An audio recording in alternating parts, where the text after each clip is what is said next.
Então, boa tarde a todos que estão aqui presentes, a quem for acompanhar o vídeo. Essa aqui é a aula de apoio 6 do dia 25/10/2022.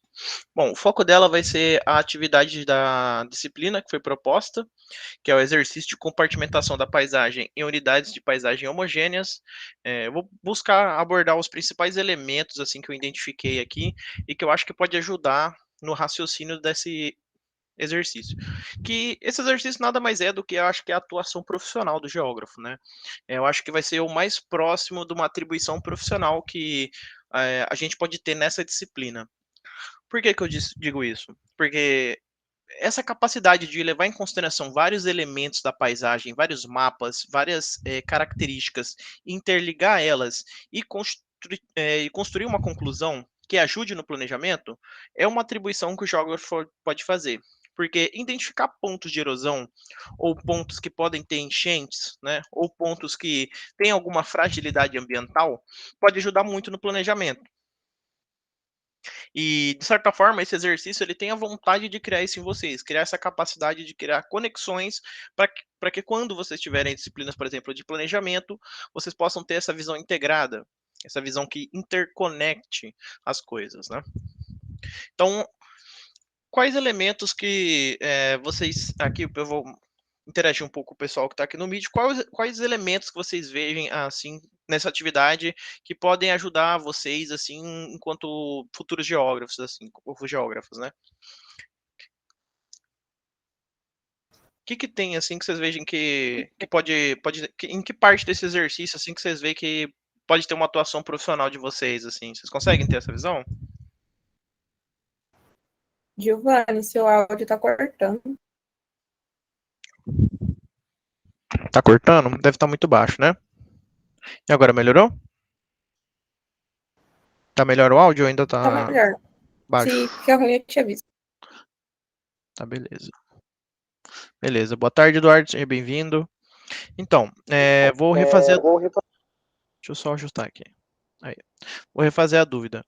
É, Vocês conseguem ver como esse exercício pode ajudar vocês, enquanto futuros profissionais de geógrafos? Vocês conseguem ver vocês trabalhando com isso assim, pelo menos com alguns elementos que estão aqui, com algum desses mapas, para conseguirem ter alguma atividade profissional? Assim, vocês conseguem ver isso? Ver como que. Você consegue ter essa visão?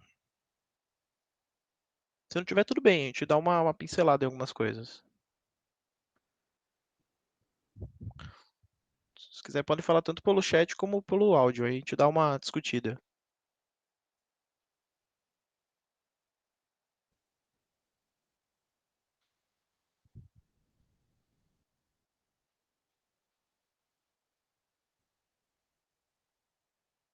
Não, imagino que não, né?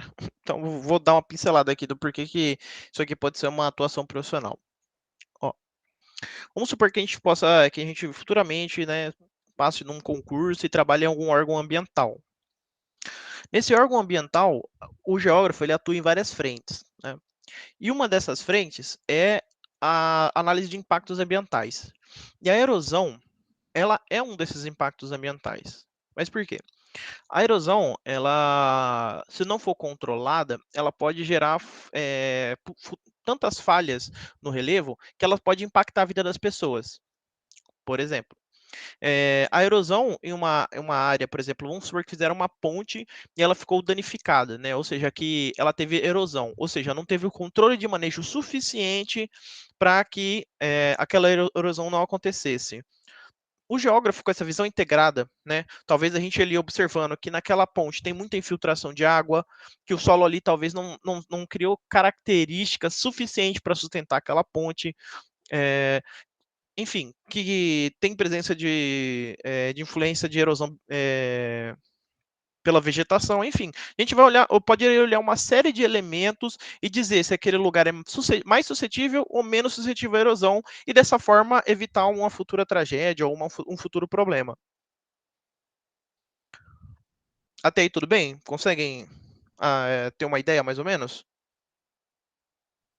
De como que esse exercício tem uma relação com a atividade profissional do geógrafo?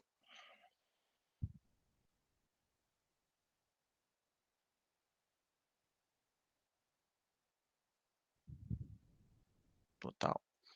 Beleza. Bom, então, é uma das frentes, certo? E é exatamente isso que esse exercício visa passar para vocês. Essa de como que a gente pode pensar enquanto geógrafo e ajudar no planejamento e ajudar a sociedade de alguma forma. Seja através das nossas discussões sociais, como as discussões do ambiente. E esse exercício ele vai se focar exatamente nisso, e como que a gente elabora essas discussões, certo? Por isso que quando o professor pede aqui no exercício, ele fala aqui para justificar a sua compartimentação. E ele também fala que o principal é a justificativa da compartimentação. Por exemplo, ele pode falar que talvez não seja tão relevante fazer um risco mais para a esquerda aqui, ou mais para a direita aqui, ou um desenho um pouco mais formado. Então, o professor não vai destacar ainda o como que o desenho tem que ficar perfeito aqui. O principal é como vocês vão estar fazendo a justificativa da compartimentação, ou seja, o que vocês vão estar escrevendo e como vocês vão estar relacionando, porque essa aqui é a parte central, porque é a atuação de vocês enquanto geógrafo, é a forma como vocês estão interligando todas as disciplinas que vocês já tiveram, porque essa disciplina, ela vem numa uma parte em que vocês já vão estar com um certo amadurecimento de algumas disciplinas e ela vai vir para amarrar, né? Igual a gente já conversou das outras vezes. Então, ele quer ver como vocês estão fazendo essas relações. E ele não vai analisar rigidamente se você está usando os conceitos certos ou, tipo, você está tudo numa perfeição. Mas sim, se tem sentido, se tem lógica, certo? Então, se vocês usarem os conceitos certo, beleza, é uma atribuição a mais. Porém, o principal é que vocês tenham uma lógica na forma de olhar a paisagem. E vai ser essa lógica que eu vou conversar sobre aqui para vocês, buscando abordar todos os elementos. Bom, vamos dar continuidade. Então, já que eu quero que vocês compreendam essa complexidade, vamos dar ênfase a ela, então. Bom, para isso eu vou utilizar o mesmo procedimento que eu acho que seja um dos melhores caminhos para a gente fazer um ordenamento entre várias informações, né? E fica de dica também, mais uma vez, para vocês, que sempre que tiverem uma situação em que tem muitos elementos, né? Ou seja, uma situação em que tenha multi-áreas, vocês têm que ter alguma organização para elas, porque senão fica muita informação e isso fica difícil de organizar mentalmente, né? Para mim, eu acho muito mais fácil organizar de forma visual assim, enquanto ideia, ou enquanto imagens, ou enquanto fotos. Porque dessa forma, por exemplo, do mapa mental, que é uma organização, eu consigo saber o que recolher as informações e organizar elas, e aí tirar algumas conclusões e, digamos assim, ter uma imersão maior no conteúdo e aí ter um domínio muito maior por consequência, certo? Então, como eu acredito que essa seja um bom método de organização, vamos seguir ele. Bom, vamos lá.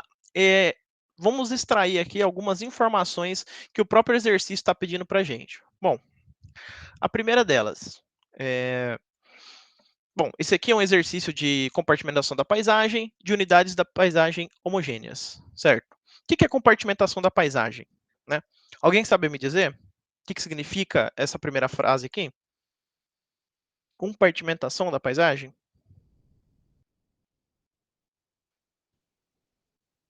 Podem falar o que vocês acharem, tá? Eu acho que o momento de errar e aprender é agora mesmo. Então, Dividir ela? exatamente. Compartimentação dá essa ideia, não é? De dividir, certo? E dividir é no sentido total.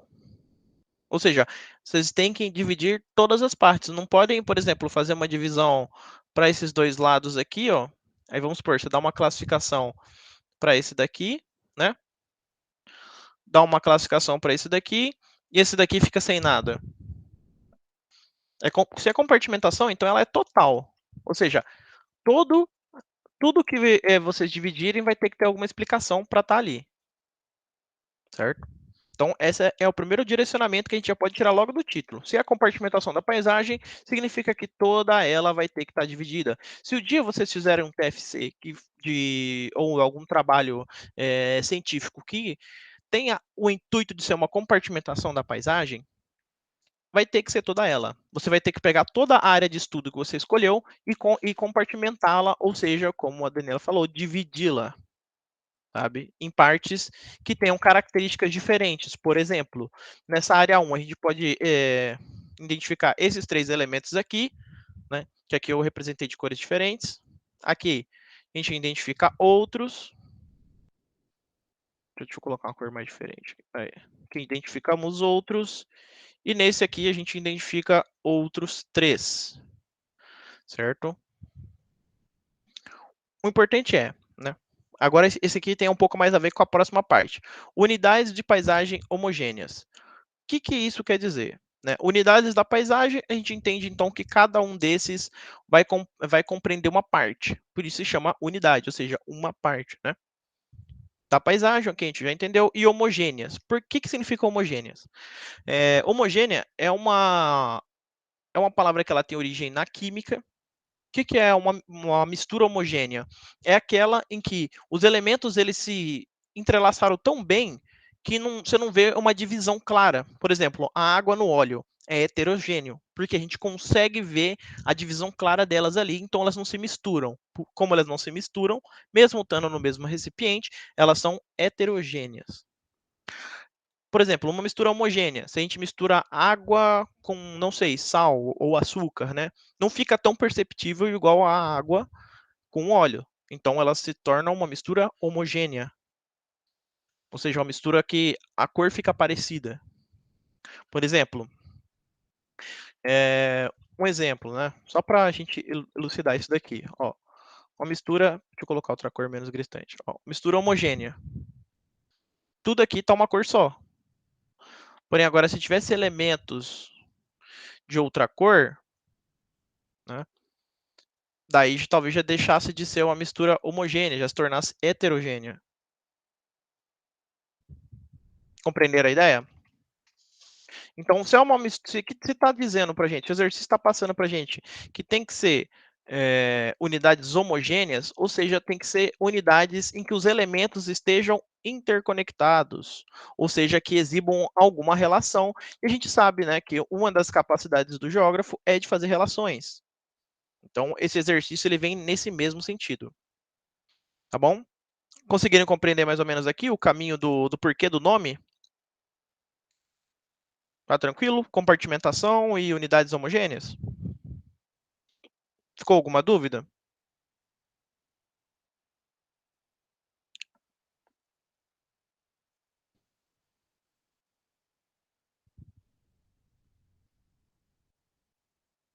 Tranquilo, né? Então, belezinha. Então, vamos dar prossequência. Eu tô indo bem devagar, pessoal, no mesmo jeito de sempre. Porque é um exercício que, com o passar das informações, ele vai ficando mais complexo. E aí eu preciso que vocês entendam bem gradativamente para que chegar lá na frente não fique muito difícil. Sabe? Então eu vou bem cadenciado. Então, beleza. Bom, e uma das obrigações dele é entre 3 e 6 unidades. 3 no mínimo, 6 no máximo.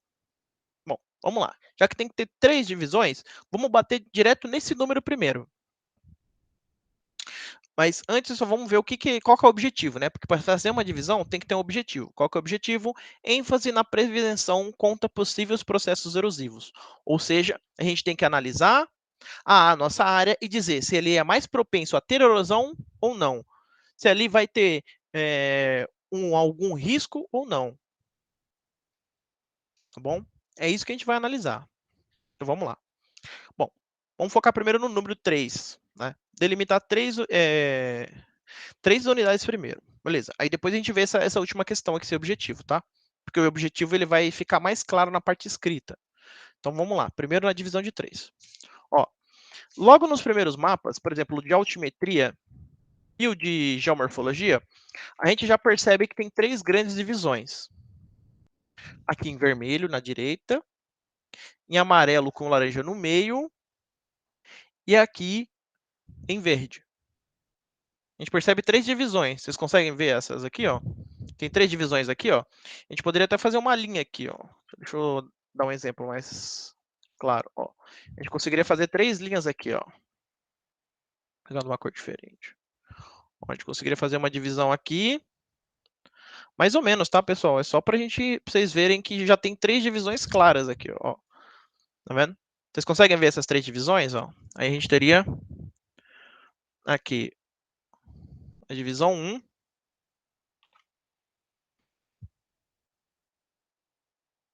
Aqui é a divisão 2 e aqui é a divisão 3.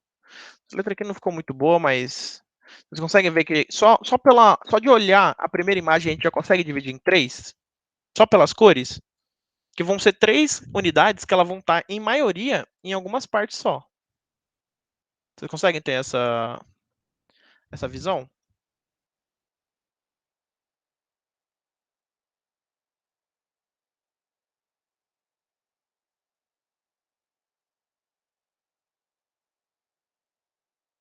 Só da diferenciação visual a gente já tem 3 partes, 3 unidades. Então vamos lá. Essa foi a primeira, tá? Será que isso acontece nas outras imagens? Vamos continuar dando uma olhada. Ó, mais uma vez se repete, tá vendo? 3 unidades de novo, do mesmo jeito, ó. A gente pode fazer uma linha mais ou menos, tá? Lembrando que a precisão do desenho não é tão importante. O mais importante é que tenha sentido a explicação de vocês, tá bom? Ó, mais uma vez aqui, ó, mais ou menos. Se tirar na parte da maioria, a gente vai ver que a maioria do laranja está aqui. Então, número 1. E a maioria do amarelo está aqui. E a maioria do vermelho está aqui. E aí, se a gente quisesse criar subclasses, né? Por exemplo, aqui seria a 3A, né? É onde está a maioria do vermelho. Aqui, 3A. E aqui onde está um pouco de laranja. Vamos pegar a parte do amarelo primeiro. Aqui, a parte do amarelo. Não, a parte do laranja, né? Que ele está distoante com o resto. Ó. E seria 3B. Por que que seria 3? Por que que eu não pego amarelo? Porque o amarelo, eu podia simplesmente aumentar aqui, ó, expandir o desenho e fazer uma correção nele, e ele vir mais para cá, né? O amarelo está aqui. Agora, vocês percebem que o laranja aqui, ele está um pouco longe da original? Então, talvez, se vocês quiserem fazer uma divisão mais perfeita, você podia fazer assim, ó. Lembrando, o desenho não é o mais importante. Eu estou ajudando, a gente está na parte inicial de identificação primeiro, tá bom? E como o professor falou para desconsiderar as partes em verde, a gente vai desconsiderar também. Ó, um exemplo de desenho, né? Ó, aqui, e aí como o vermelho ele está junto aqui, ó, a gente faz assim, ó. Só que acontece, o vermelho ele não tem uma continuidade. Então, talvez, ó, então a gente divide assim, ó. E aí como o laranja ele está distoante, a gente cria uma classificação especial para ele. Deixa eu só desenhar aqui que eu já explico.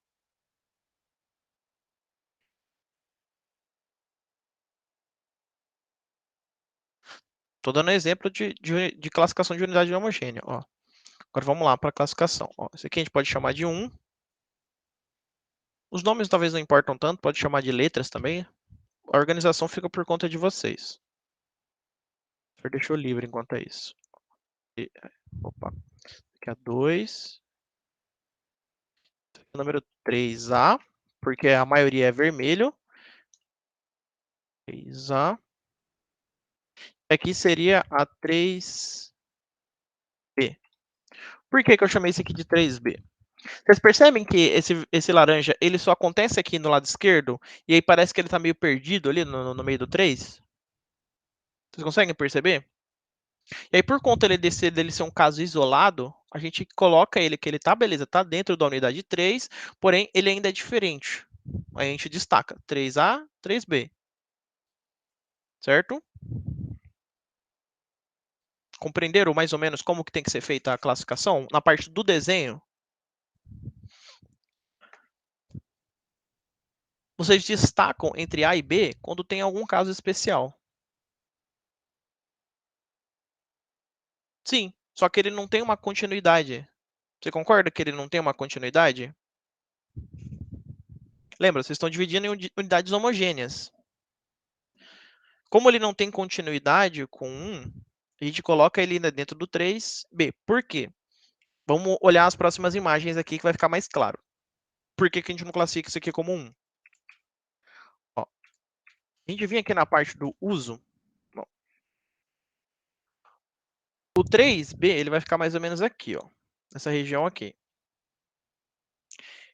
Lembrando, para vocês dividirem isso daqui, ó, em 1, 2, 3 e em A ou B, você tem que levar em consideração o contexto. O contexto do 3, vocês concordam que é diferente do contexto do 1? Ó, deixa eu pegar isso daqui para fazer outro desenho. Ó, vamos lá. Só ver se eu consigo fazer isso aqui, o do recorte. Beleza. Ó, vamos dividir por contextos. Porque acontece? O terreno que a gente está olhando, ó, o da declividade acho que vai ajudar nisso também. Vamos primeiro no da declividade que a gente pulou. Ó, se a gente perceber, o terreno está inclinado. Ou seja, ele está como se fosse uma queda nessa direção aqui. Ó. Eu tenho que marcar? Ó, o terreno está caindo, ele está assim, ó, como se fosse uma rampa. Certo? Ou seja, o contexto do terreno é sempre em constante queda. Para a gente perceber aqui. Aqui é a parte mais alta, está em vermelho, né? Que é entre 20 e 15. No amarelo, essa aqui, né? Na parte do laranja com amarelo, no laranja sendo 15 para 10, e no amarelo 10 ou inferior. Ou seja, se aqui está vermelho, que é 20, 15, aqui está laranja, que é 15, 10, e aqui está amarelo, que é 10, significa que o terreno está caindo, ele está descendo. Isso também fica claro na altimetria, ó. Quase 1.000 metros aqui, 800 em algumas partes aqui, 750, ó, 700 a 650. Vocês conseguem ter essa visão que o terreno está caindo? Ou seja, que ele está rebaixando? Que aqui é a parte mais alta, aqui é a mais baixa?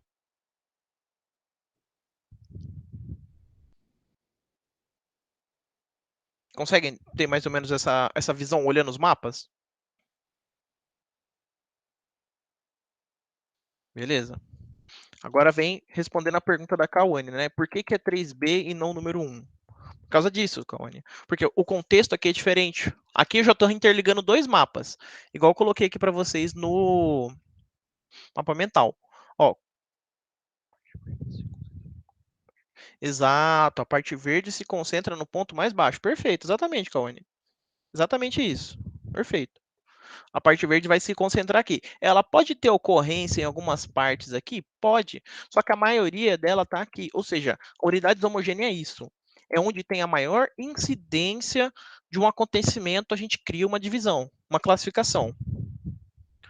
Por exemplo, para fazer um mapa de Mato Grosso, mapa do Brasil, de unidades geomorfológicas, climatológicas, ou qualquer tipo de unidade, qualquer tipo de classificação, quando se trata de uma escala grande, assim, igual, ou seja, uma escala de, tipo assim, de um território muito grande, não uma escala grande, né? De um território muito grande, a gente tem que pegar a maioria. Vai ter que ter generalizações, certo? Por causa da escala. E não tem problema ter generalizações. Aqui a gente não está querendo uma riqueza de detalhes, uma classificação perfeita. O nosso foco é que as nossas ideias estejam corretas. Esse é o objetivo do exercício, que a forma como a gente esteja fazendo relações esteja correta. Tá bom? E, como por exemplo, como o Kawane falou, como o verde ele fica aqui mais concentrado na parte de baixo, a gente cria uma classificação isolada só para o verde. E aí, como a maioria do amarelo está aqui, a gente cria uma classificação só para o amarelo. Mesma coisa para o vermelho. Mas vamos lá, ainda dá para discutir mais algumas coisas interessantes sobre isso. Tá. Então, por que eu chamei aqui de 3B? Né? Deixa eu ver se eu volto. Aí, voltou. Porque o terreno ele está inclinado.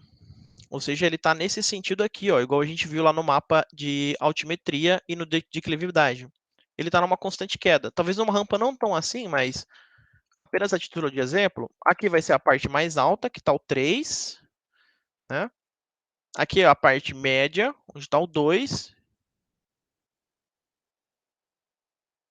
E aqui é a parte mais baixa, onde está o 1.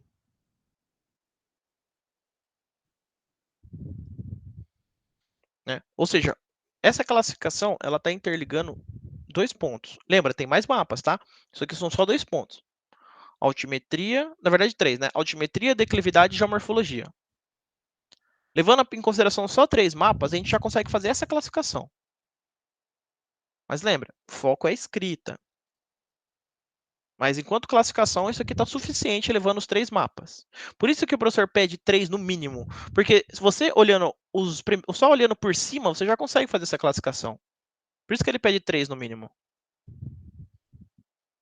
Tá bom? Então por isso que eu chamei de 3A e 3B, porque essa parte laranja e parte vermelha, elas estão na mesma unidade. Ou seja, eles estão no mesmo caminho. Tanto o 3A como o 3B estão na parte mais alta.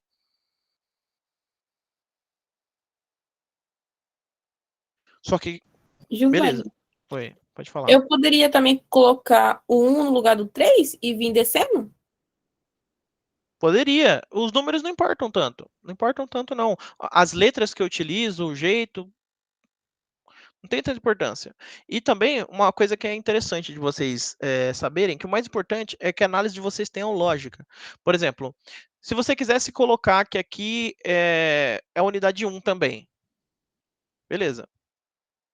Só que você teria que explicar o porquê. Ah, por causa da geomorfologia ser parecida e tal.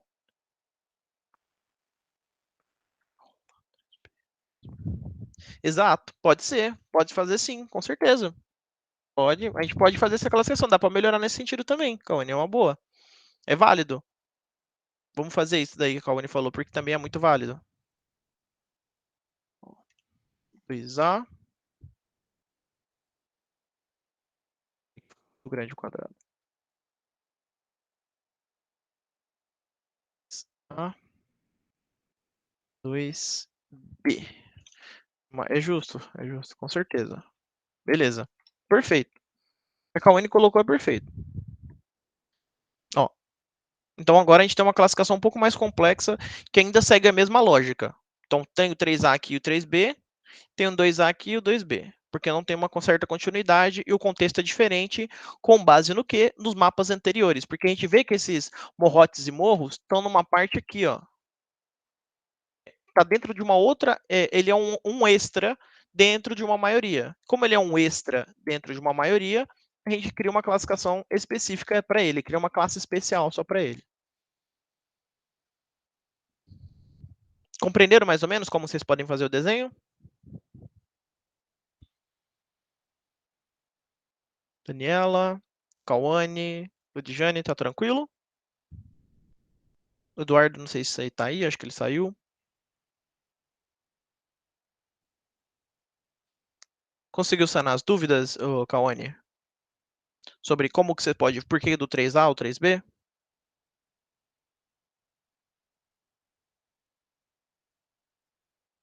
Sim, mas o mais importante não é o desenho. É o que vocês escrevem.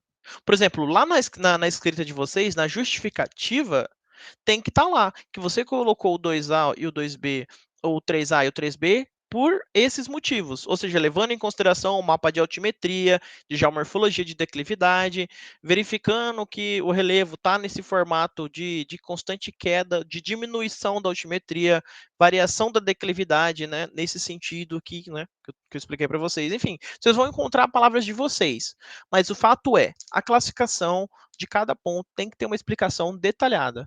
Tudo que vocês fizerem ali, naquela classificação, tem que ter um motivo, certo? E aqui eu estou dando para vocês alguns deles, tá bom? Então não se preocupe, Cauane, não precisa fazer o desenho mais perfeito do mundo, não é isso que o professor quer de vocês. Eles querem que a escrita de vocês esteja boa. Então vocês têm que fazer uma boa escrita. Então não se preocupem em tentar fazer o melhor desenho do mundo, não. Vocês têm que preocupar em escrever o melhor texto que vocês puderem sobre a justificativa de cada uma dessas divisões suas. É esse o foco. A escrita. O desenho, o mais importante é que ele faça um pouco de sentido ali, sabe? Que ajude você na escrita. Se o desenho para você já está ajudando na escrita, tá bom. Não precisa ser o mais perfeito do mundo, não é isso que o professor está pedindo. Ele quer que vocês mostrem na escrita de vocês que vocês conseguem fazer relações entre os mapas e entre os elementos da paisagem. Tranquilo? Essa parte do desenho da divisão tá tranquila? Ficou alguma dúvida? Beleza. Ok, então. Vamos lá. Então, entendido essa parte do desenho, vamos dar continuidade. Agora vamos para a parte da escrita, né? Que é o mais importante aqui. Bom, o objetivo da nossa escrita tem que ser a ênfase na prevenção de possíveis processos erosivos. Ok. E como que acontecem esses processos erosivos, não é mesmo? Vamos lá. Aqui é o mapa mental que ele vai ter todo o exercício e os principais elementos que eu identifiquei nele. Vamos lá. Bom, o que o exercício pede? Que vocês façam uma compartimentação da paisagem em unidades homogêneas. A gente já entendeu o que é isso. E deve ser justificado. E com qual objetivo que vocês têm que criar essas unidades homogêneas? O que tem que ter por trás da parte escrita de vocês? Prevenção de processos erosivos. Ou seja, vocês têm que alertar, com base na análise de vocês, onde vai ter processo erosivo. Ou onde que a chance de ter um processo erosivo é maior e tem que ter mais atento. Imagina que esse trabalho tenha sido pedido para vocês, não sei, por algum prefeito ou algum órgão ambiental. Eles vão falando assim para vocês: olha, pega essa cidade aqui e me diz aonde que pode ter processo erosivo para a gente atuar ali para evitar possíveis problemas para nossa sociedade, né? E aí vocês vão fazer essa análise, né? Beleza. E já que o foco é nos processos erosivos, quais são os agravantes da erosão, com base em cada mapa? No primeiro mapa, declividade. Quanto maior a erosão, quanto maior a declividade, mais erosão. Por quê? Né? Vamos lá no mapa da declividade. O que acontece? Isso daqui ele se remete a uma dinâmica do relevo que vocês viram lá em geomorfologia e que talvez eu vou trazer para vocês também na aula especial de geomorfologia. O que acontece? A gravidade, ela por si só já aumenta a erosão, certo? Ok. Por quê? Um terreno que é mais acidentado significa que um sedimento, uma rocha ou até mesmo a água, quando ela vem de cima para baixo, ela vai ganhando velocidade, certo? Eu vou dar um exemplo para vocês aqui. Ó, vou dar dois exemplos.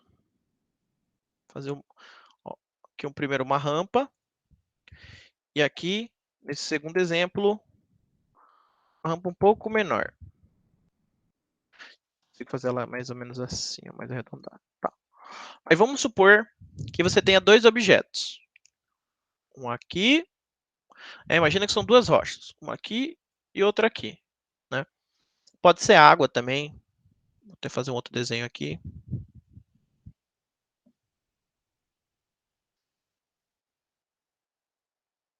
Em qual desses dois exemplos vocês acham que a rocha e a água vai descer com mais força? No exemplo 1, em que é um terreno com uma declividade maior. Primeiro. Nesse aqui que tem uma declividade menor. No 1. Então, vocês já entenderam um dos elementos para fazer análise de erosão, na declividade maior. Ou seja, onde tem maior declividade, logo vai ter mais erosão. É o que eu escrevi aqui. Ó. Quanto maior a declividade, maior a erosão. Ou mais vezes, ou maior a chance de ter a incidência de erosão. Ou seja, né, com base nisso, em qual dessas áreas vocês acham que tem mais chance de erosão? No amarelo, no vermelho ou no verde? Com base aqui, ó. Lembrando, né, que quanto mais puxado por vermelho, mais alto.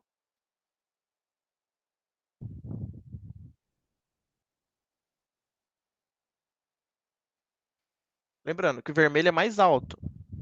Ou seja, se é mais alto, a declividade é maior também. Então, vocês acham o quê? No vermelho, no amarelo ou no verde? Lembrando que a parte no verde aqui, ó, é um terreno... Se a gente ver aqui na declividade, ó, é um terreno mais plano. Ele é mais assim, ó. Ou seja, onde está o verde, é onde também está o amarelo aqui, ó. na declividade. Ou seja, o que, que isso nos diz? Que essa parte que está em verde aqui, ó, ela é assim, ó. Ela é assim. E essa parte em vermelho, de acordo com o mapa da altimetria e da declividade, está dizendo que ele é assim, ó. No vermelho, todo mundo concorda que é no vermelho?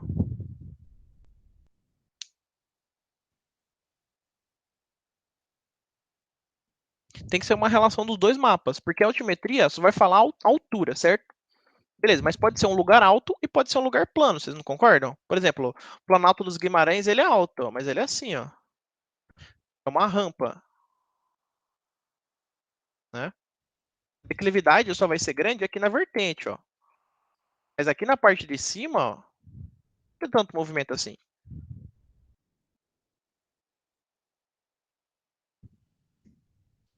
Beleza? Então, aqui, além de ser alto, ainda é declivoso, né? Igual a gente consegue ver nessa área aqui, ó. Estão conseguindo fazer mais ou menos a relação dos dois mapas? Aqui é alto e declivoso. Não é uma rampa assim, nesse sentido, ó. Que ela é igual o Planalto dos Guimarães, né? Que ele é alto, mas ele é plano. Por isso o nome, né? Planalto dos Guimarães. Mas aqui não é esse caso. Esse caso é o quê? Que além de ser alto, ainda é declivoso, ou seja, é uma rampa. Beleza. Então já entendemos um elemento. Vamos lá. Qual é o próximo elemento? Cobertura arbórea. Ou seja, quanto maior a cobertura arbórea, menor a erosão. Quanto menos cobertura arbórea, maior a erosão. Por quê? Isso é aquele exemplo que a gente já viu na disciplina anteriormente, né, do tricar. Ó, se nós temos um terreno assim, ó. Um exemplo para vocês. Um terreno aqui. E imaginem que nesse X meu aqui, porque se eu for tentar desenhar uma árvore vai ser uma tragédia. Ó, imagina que onde tem esse X aqui, tem uma cobertura vegetal, certo? E aí chove. O que, que acontece? A árvore vai frear a velocidade dessa água. Vai bater na árvore e vai alongar ao longo das raízes e vai infiltrar. Vai percolar, né? Que é o conceito que a gente usa. Lembrando que isso aqui é tricar, tá bom? Meios estáveis. Porém, e agora e se a gente remover essa vegetação?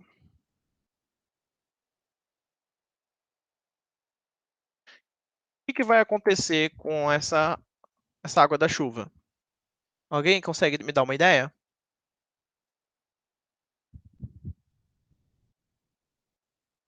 O que vai acontecer com essa água? Ela vai descer com velocidade, né? E vai.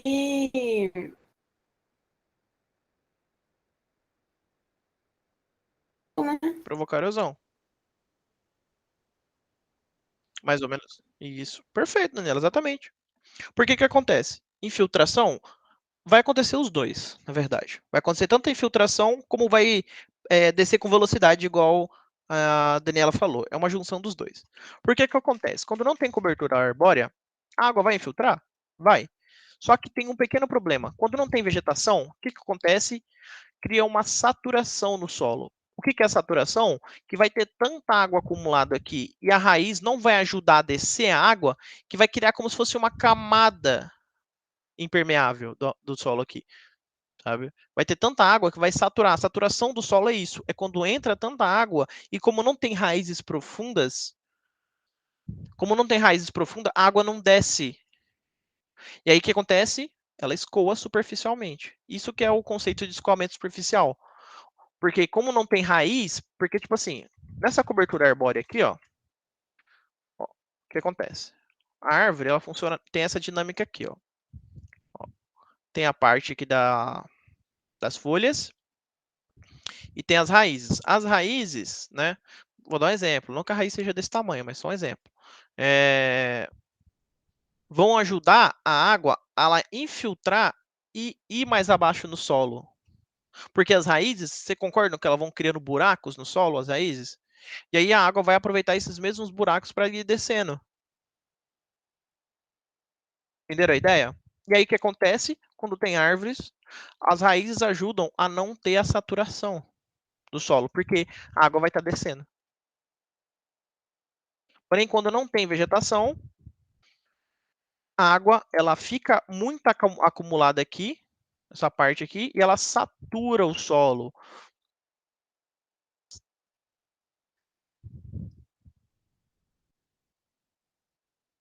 Né? Por exemplo, uma analogia sobre a palavra saturação. Quando a gente fala que a gente está saturado de algo, não é como se a gente estivesse dizendo que a gente está cheio de algo, né? Tivesse saco cheio, por exemplo.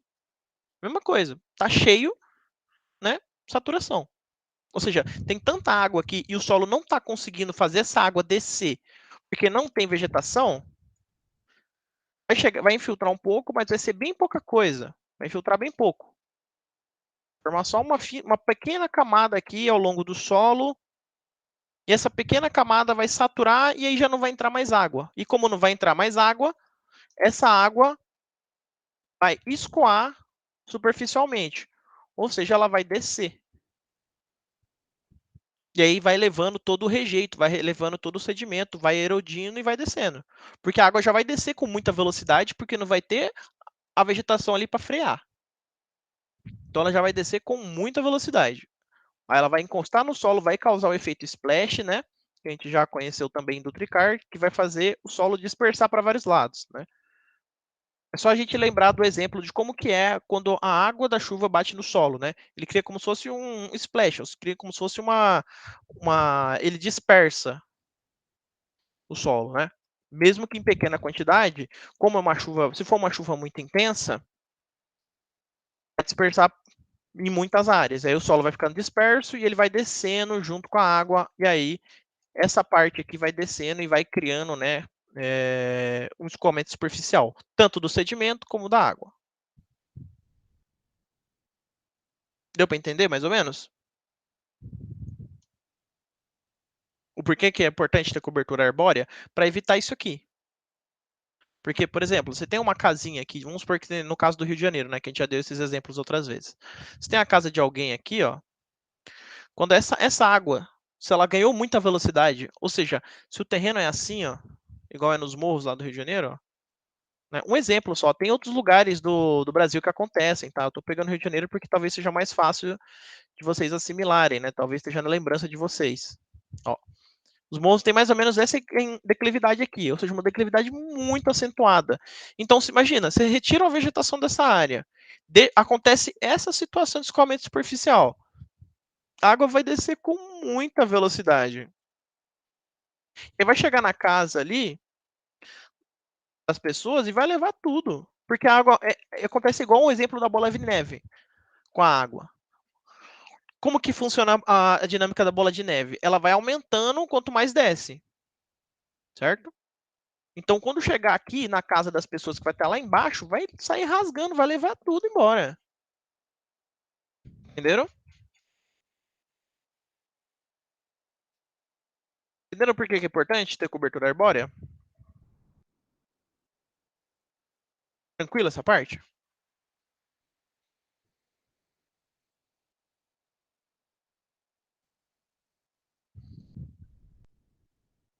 Ficou alguma dúvida? Beleza, então. Então, é isso. Ou seja, quanto menos cobertura arbórea, devido ao exemplo que a gente deu lá, maior erosão. Quanto mais cobertura arbórea, menor erosão. Ou seja, se a gente quer criar unidades homogêneas, a gente tem que olhar o seguinte, a cobertura arbórea. Então, vamos lá. Vocês lembram, né? Onde que tem a maior chance de erosão? Aqui na direita, porque é a parte mais alta, certo? Então, vamos dar um exemplo. Vamos supor que essa parte mais alta não tivesse vegetação. O que vocês acham que ia acontecer? Se nessa parte aqui onde está meu mouse aqui, ó, não tivesse cobertura arbórea. Que é uma área que tem é desse jeito aqui, ó. O que ia acontecer? O que ia ter muito aqui? Alguém consegue chutar alguma coisa? Erosão, né? Por causa do escoamento superficial. Perfeito, exatamente. Porém, tem vegetação aqui. O que a gente pode concluir? Já tem um grande risco, exatamente, Cauane, já tem um grande risco. Então, mas aqui tem vegetação. Então, o que vai ter nessa área? Já que aqui tem vegetação. Vai ter infiltração, né? Mas mesmo assim vai ocorrer. A água vai cair com muita velocidade porque é muito inclinado. Exatamente. Muito excelente resposta. Então, onde tem área verde, beleza? Vai dar uma controlada. Mas é onde não tem? Melhor, e aonde está impermeabilizado? Que é essa área aqui, né? Onde estão os condomínios. Opa, esse aqui é o mapa, né? Da área impermeabilizada. Na verdade, se eu não me engano, nessa área aqui não vai ter tanta impermeabilização. É mais na parte da cidade, né? Então, ainda a gente não vai entrar na parte da impermeabilização. Foca só na parte da vegetação. Então, vocês concordam comigo que por ter vegetação aqui, vai frear um pouco essa erosão? Vai diminuir um pouco? Não vai frear por completo, porque ainda tem algumas partes que talvez vão erodir. Beleza? Mas vocês concordam que vai ser um processo muito menor por ter vegetação? Vocês conseguem fazer essa interligação?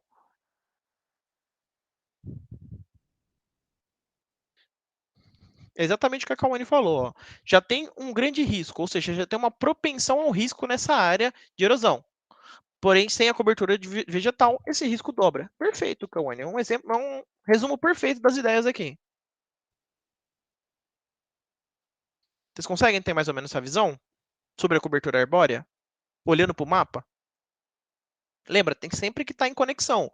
Por exemplo, o que a gente está fazendo agora? A gente está relacionando aqui a parte da cobertura arbórea com os outros mapas. A gente está olhando para esse mapa da altimetria, está olhando para o mapa da declividade, da geomorfologia. A gente está olhando para todos os mapas ao mesmo tempo e mantendo as mesmas ideias.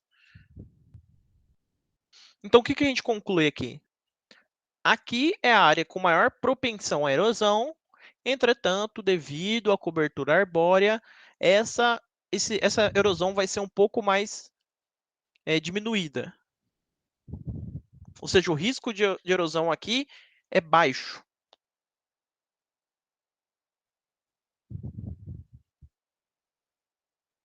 Conseguem ter mais ou menos essa visão?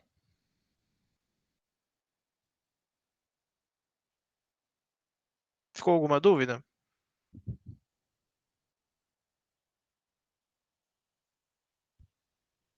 Sim, exatamente. Perfeito, Cauane. Excelente análise. Exatamente. Então, de 1902 a 2020, 2012, teve uma diminuída nos riscos de erosão. Por quê? Porque aumentou a vegetação. Correto. Aí a pergunta agora que pode deixar o seu texto ainda mais rico. Por quê que aumentou a vegetação? Não é normalmente o contrário? Por exemplo, sempre que a gente olha para as cidades, a gente sempre vê que elas removem totalmente a vegetação e só taca área urbana. Por que aqui aconteceu mais ou menos o contrário? Alguém consegue me dizer o porquê que aumentou a vegetação? Isso aqui é incomum, tá? É mais fácil acontecer de 2012 até 1962, ou seja, aconteceu o contrário do que acontecer igual aconteceu aqui. Sabe me dizer o porquê?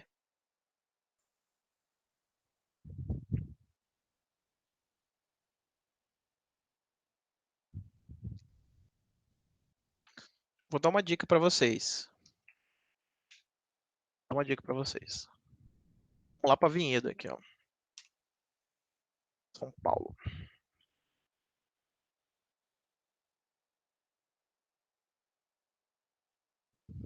Agora vamos pegar esse condomínio aqui, ó. Vou colocar aqui, é mais fácil ver o nome dos condomínios. Deixa eu ver se é esse condomínio aqui. Ó.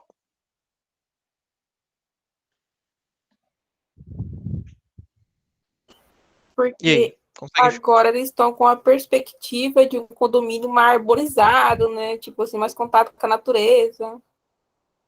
Exatamente. E vocês concordam que uma casa assim talvez seja muito mais caro que uma casa no meio da área urbana? Então, por que que eles mantiveram o verde? Não é só por causa da diminuição do risco de erosão, pela qualidade de vida. É o vender o verde. É por isso que aumentou. Não é porque eles são bonzinhos, que eles querem que as pessoas tenham uma vida melhor. Porque dá mais dinheiro, vende mais. Tem uma valorização econômica ter o verde ali. E Vinhedo, lá em São Paulo, tem isso muito claro, que lá é uma cidade verde. Muito em alta nos dias de hoje, igual a Ludijane falou. Exatamente. Por isso que aumentou. Não é porque eles do nada começaram a ficar conscientes assim e quiseram falar, não, vamos conservar o verde. É porque dá mais dinheiro, pessoal. Tem luta de interesses aqui.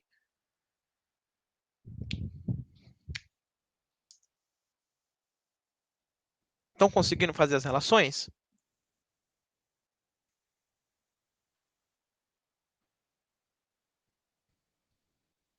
É isso que tem que estar no texto de vocês.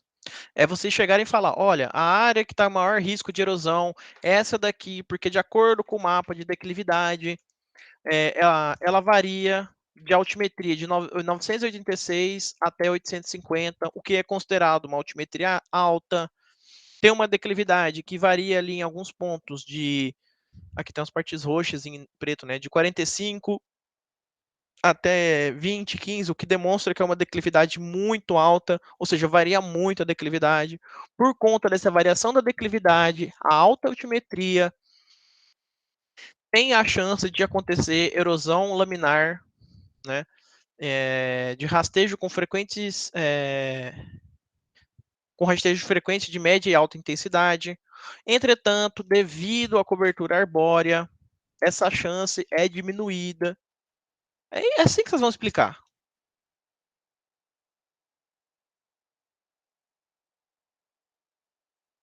Conseguiram sacar a ideia? Um exemplo de como vocês podem escrever. Pode ter mais informações? Pode. Por exemplo, pode ter essa parte da valorização econômica, igual eu falei para vocês. Parte da relação social ali. Porque essa parte aqui, ó, esse daqui são condomínio, esse daqui, principalmente, que foi o que eu mostrei na imagem para vocês, tem uma disputa econômica ali, né? Inclusive, esse daqui mais à direita, acho que é esse daqui, ó. Ó, voltar para a vinheta aqui. Vou voltar aqui no mapa. É esse daqui, ó. São esses condomínios aqui que, se eu não me engano, segue o mesmo padrão, né? Aqui, ó, o tamanho da área verde aqui, ó. Ao longo dos condomínios, ó. Uma imensidão de área verde. Alguns lagos, né? Então vai ser uma área que vai ser muito valorizada por conta dessa questão do verde enquanto valorização econômica. Tá bom? Tanto é que, se eu não me engano, uma das áreas mais caras de Vinhedo para morar é aqui, né? Nessa daqui, que ela vai estar representada no mapa nessa localidade aqui, né? Aqui onde está marcado. Essa daqui, onde eu mostrei para vocês ali. Belezinha? Ou seja, o verde enquanto valorização econômica. É isso que o professor quer de vocês. Quer que vocês façam essas relações. Vocês percebem que na minha frase eu utilizei a maioria dos mapas? Por exemplo, se a gente for querer usar o do uso também, né? Vamos supor que a gente for fazer uma classificação aqui, ó. Como exemplo, tá, pessoal? Não se preocupem tanto com o desenho, é só para dar exemplo. Ó, deixa eu deixar no point que eu acho que fica melhor para enxergar. Vou fazer um desenho aqui para vocês. Vamos supor que a gente fosse fazer uma classificação assim, ó. Porque a gente fosse pegar toda essa área aqui, só mais ou menos, tá? Só para... Peraí, deixa eu tirar esse quadramento aqui.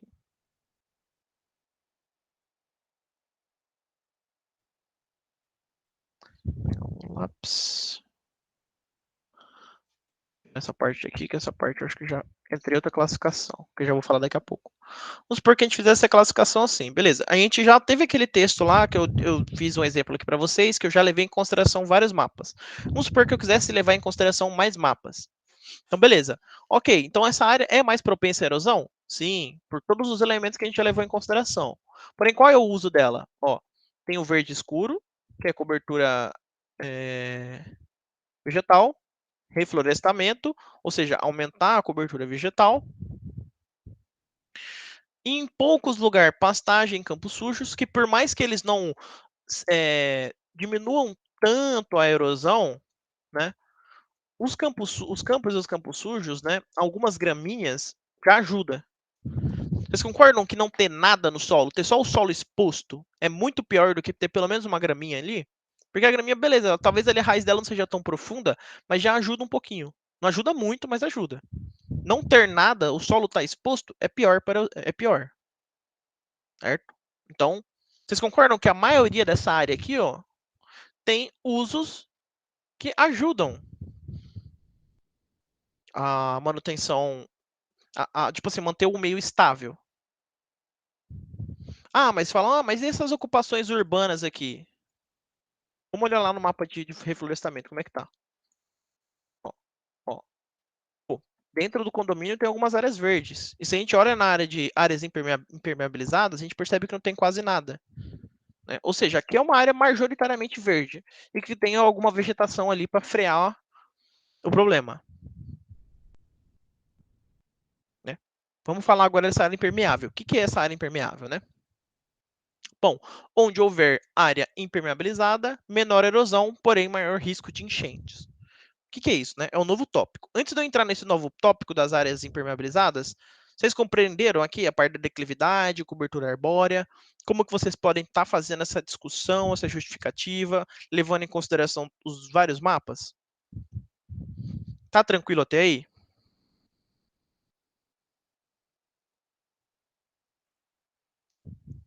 Estou explicando muito rápido, porque às vezes eu dou uma acelerada e vai embora.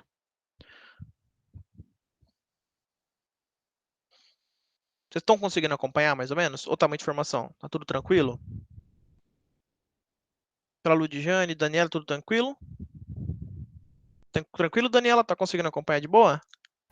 Sim, para mim tá um pouco cortando aqui, mas depois eu reassisto a gravação. Não, tranquilo, Daniela. Qualquer dúvida, vou tentar me mexer um pouquinho no áudio aqui, ver se melhora um pouco. O mesmo vai ser na hora de colocar no papel. Então, Cauane, o jeito que eu tô falando para vocês aqui, o jeito como eu descrevi oralmente para vocês, já é um dos caminhos para vocês escreverem. Tudo bem, vocês não podem usar as mesmas palavras que eu estou usando, porque talvez ficaria errado. Mas você lendo nos mapas, por exemplo, em vez de você falar, aqui tem vegetação, igual eu falei na minha explicação, fala assim, ó, aqui tem como tem o tipo de uso pastagem, campos e campos sujos, tem também o tipo de uso reflorestamento, silvicultura, o outro tipo de uso, tipo de mata e cobertura em área urbana. Ou seja, vocês usando as nomenclaturas dos mapas, seguindo essa mesma linha de explicação que eu estou passando para vocês, já é o jeito de colocar no papel. Entendeu? Então, se ficarem com dúvida, podem perguntar que eu busco explicar de um outro jeito, sabe, aqui durante a aula. Vocês podem rever o vídeo também. O importante é que vocês consigam fazer isso por conta. Porque fazer isso por conta vai dar uma grande habilidade de análise da paisagem para vocês. Na minha opinião, né? Não sei se todos os professores do departamento vão concordar com o que eu vou dizer, mas eu acho que o Francisco concorda, pelo menos. Que vocês fazendo isso daqui, vocês vão estar sendo geógrafos. Se vocês estivessem olhando só para um elemento da paisagem, para mim, tá? Tem pessoas que discordam disso profundamente, né? Vou deixar bem claro. Mas para mim, vocês fazerem isso, ou seja, analisar todos esses mapas aqui, ó, olhar vários elementos da paisagem e conseguir tirar conclusões, para mim vocês estão sendo geógrafos. Estão atuando como profissionais em geografia. Porque essa é uma qualidade que, na minha opinião, o nosso curso é quem tem mais capacidade para fazer isso. Levar em consideração vários elementos da paisagem e tirar uma conclusão. Tá bom? Eu entendo. Esse exercício é muito importante para vocês enquanto futuros profissionais. Então, realmente precisa de uma dedicação um pouco a mais, mas vale muito a pena. Tá bom? Vamos dar continuidade?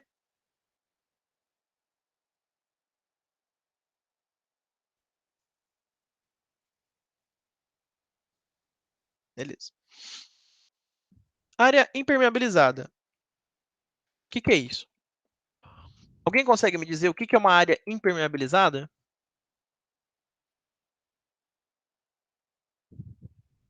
Presença de asfalto, né? Sim, presença de asfalto, exatamente. O que é uma área impermeabilizada? Você concorda que a palavra impermeável é algo que a água não atravessa? Um exemplo, tá? Água ou qualquer líquido. No caso aqui, a gente vai estar falando da água, onde não tem filtração. Exatamente. Perfeito. Então, aonde que está essa área que não tem filtração no mapa? Ó, vocês percebem que está concentrado aqui, não tá? Lembra? Unidade homogênea, ou seja, onde mais acontece. Tá vendo que onde mais acontece é aqui? Ó, vou fazer um desenho para vocês, mais ou menos. Ó. Acho que no Google Maps fica melhor. No Google Maps, não. No Paint fica melhor. Vou colocar aqui para vocês. Ó. Lembra, unidades homogêneas. Então tem que ser onde mais acontece. Ó. Vocês estão vendo que onde mais acontece é aqui nessa área que eu desenhei aqui, ó. É isso que é unidades homogêneas. Tem que generalizar às vezes? Tem. Vocês concordam que é nessa área ali que eu fiz o desenho, que é onde tem mais incidência de área impermeável? Ou seja, onde não tem filtração, onde tem asfalto, onde a água não infiltra, que ela escoa superficialmente?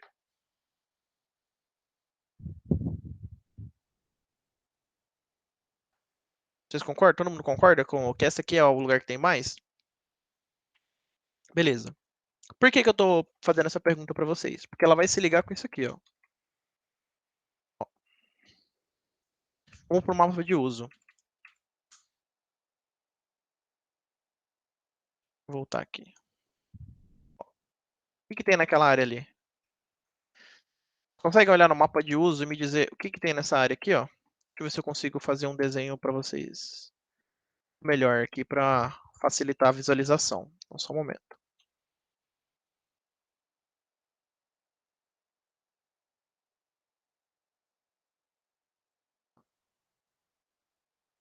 Essa área aqui, ó, que eu fiz o círculo aqui. Qual é o tipo de uso que tem nessa área aqui, ó? Pelo menos a maior parte do uso que tem aqui. O que tem nessas áreas aqui que estão impermeabilizadas? Você consegue me dizer? Área urbana e condomínios, né? Exatamente. Área urbana e condomínios. Vou até marcar aqui, ó. Condomínios e área urbana. Por quê? Por causa do asfalto, por causa das construções, porque removeram toda a vegetação, né? Igual a gente vai ver aqui, ó. Dá para fazer um cruzamento dos mapas, ó. Ó, tá vendo essa parte aqui, ó? Onde está tudo branco? Que é aqui, ó. Onde não tem vegetação? Ou se tem, é muito pouca. Vocês concordam que nessa área aqui, ó, onde está, vamos supor que a gente fizesse esse mesmo desenho que eu fiz aqui, ó, esse mesmo formato, a gente fizesse aqui nessa área, ó. Vocês concordam que essa área aqui tem muito menos vegetação que essa daqui da direita? Concordam? Eu vou fazer duas divisões aqui, ó. Vocês concordam que essa área aqui, ó, onde eu fiz um X, tem muito menos vegetação do que essa daqui, ó, que eu fiz um círculo? É unânime? Todo mundo concorda?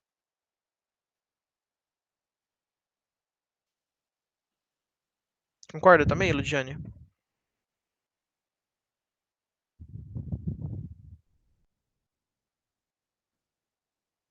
Beleza. Por que tem menos vegetação? Por que aqui tem menos vegetação e tem mais áreas impermeáveis? Isso tem uma relação. Porque se a água não penetra no solo, tem algum motivo. Alguma coisa tem que estar entre o solo e a água da chuva. No caso é o cimento, no caso é o asfalto. Por isso, onde não tem, onde está impermeabilizado, logo não tem vegetação. Pelo menos se tem, é muito pouca. Ou seja, tem uma relação aqui, não tem? Porque, né, é muito difícil da vegetação crescer no asfalto. Pode acontecer? Pode acontecer, mas é muito difícil. Igual a gente percebe, tem algumas áreas que até crescem. Mas não é tão fácil. Você pode ver, ó. se vocês quiserem ficar fazendo esse movimento aqui, de ir e voltar o mapa, vocês vão ver que as áreas que estão mais impermeabilizadas, ou seja, o centro da impermeabilização é onde tem menos vegetação. Ó, vocês percebem que essa área aqui, ó, esse feixe verde aqui, ó, tem vegetação. Mas se a gente avançar no mapa aqui, ó, a gente percebe que não está tão impermeabilizado igual o restante. Certo? E tanto é que essa parte aqui, ó, tá mais impermeabilizada, ela tá em branco aqui, ó. Percebe que tem uma relação? Vocês conseguem ver essa relação entre os dois mapas? Está visível? Vocês têm alguma dúvida sobre que onde tem asfalto ali não vai crescer vegetação por conta dessa impermeabilização?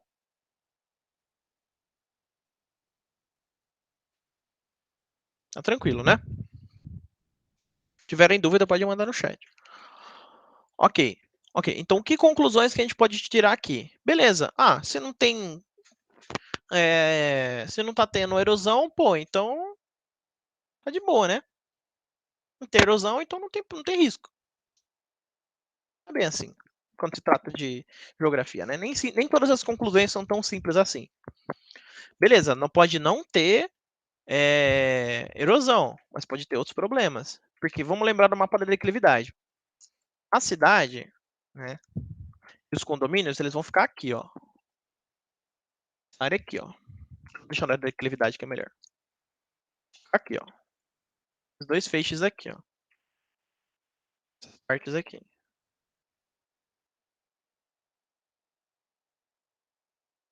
que vocês conseguem tirar de conclusão? O que vai acontecer com essa água quando tiver o escoamento superficial?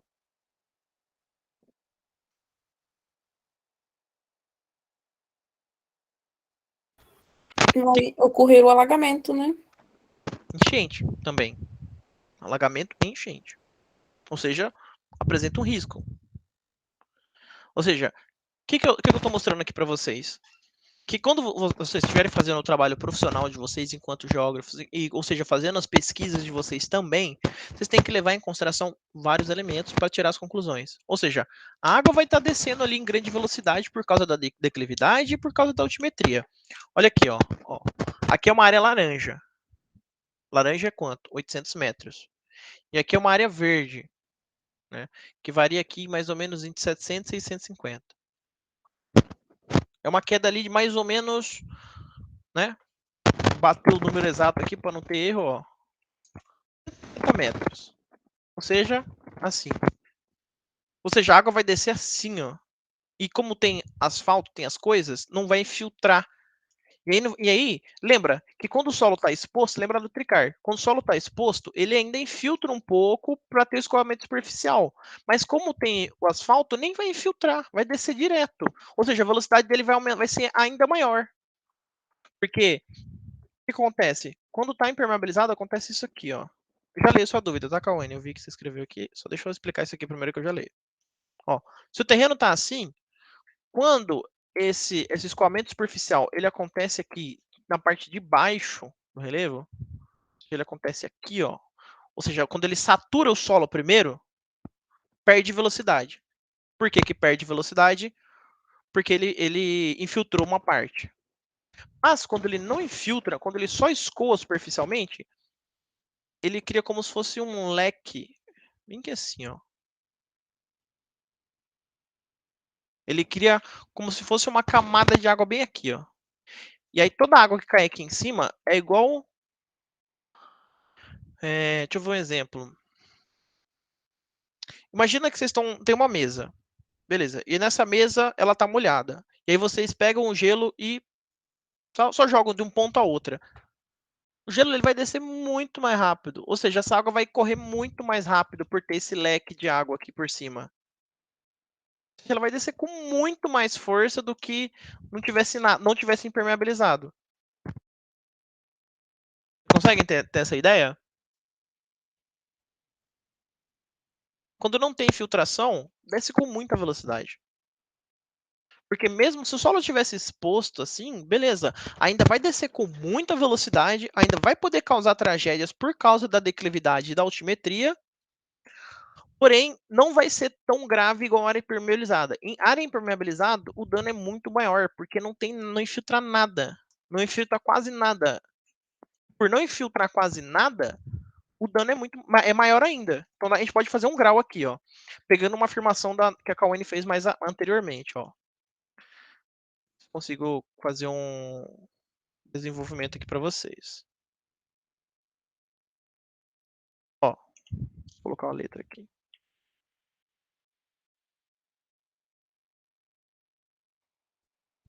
Beleza, ó. Se não tem vegetação, né? Aumenta. Aqui fazendo o desenho acho que fica melhor.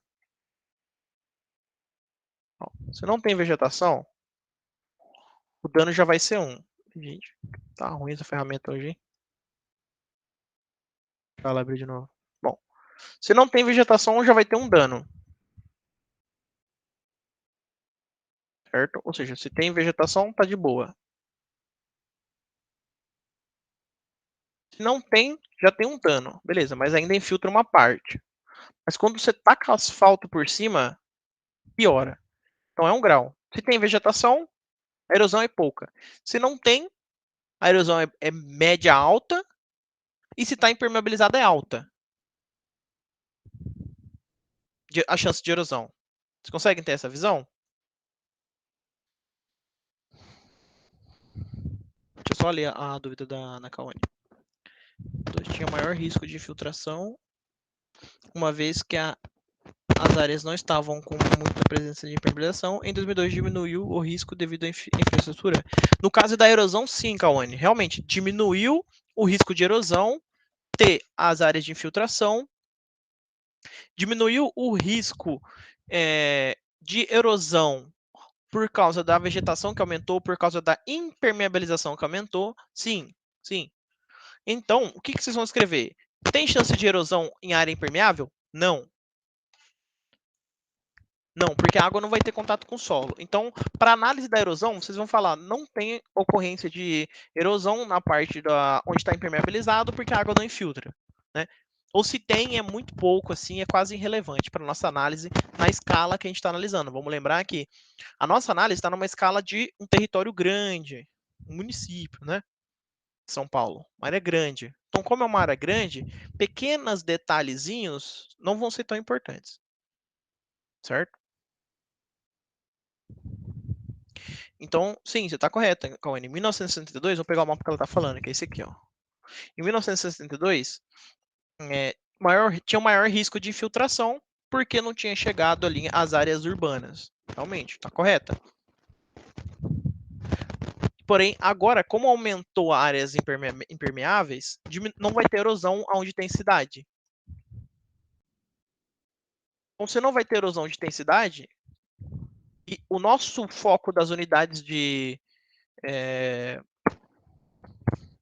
unidades homogêneas é erosão, então a gente vai ter que criar uma classificação específica para onde tem cidade, porque vai estar impermeabilizado, portanto não vai ter erosão. Ou seja, vamos lembrar no nosso mapa que a gente fez. Ó. Repetir o exemplo que a gente fez, tá? Há uns minutos atrás. Repetir ele. Ó, a gente fez uma divisão assim, ó, mais ou menos assim.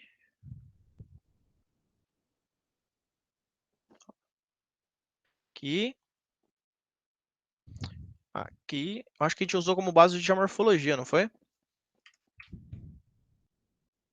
Vou pegar o de geomorfologia para manter a mesma ideia do que pegar um novo, né? Geomorfologia. Só para manter a mesma ideia. Vamos lá, fazer um desenho aqui rapidão. Ó.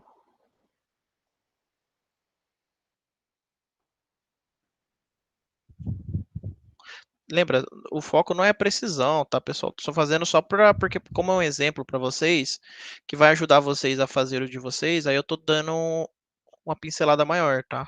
Mas não se preocupe em tentar fazer o desenho mais perfeito do mundo. Não é isso que vai estar sendo avaliado. É apenas um exemplo. Aqui tá 20.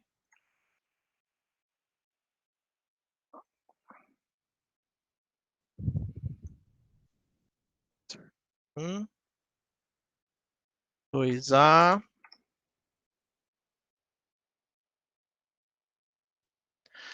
2B,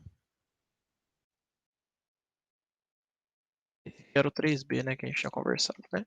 Lembra que a ordem também não importa tanto, tá, pessoal? O importante é o que vocês escrevem. A parte visual, eu só estou dando uma atenção maior para o exemplo, mas não se preocupe tanto com isso. O importante é que tenha lógica, né? Agora, a perfeição dos detalhes não é o foco, nem um desenho mais perfeito do mundo.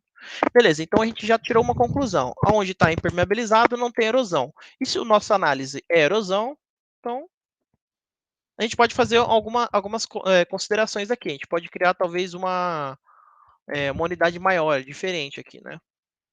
Ó, em vez de talvez ter o 2A e o 2B, a gente pode fazer assim, ó.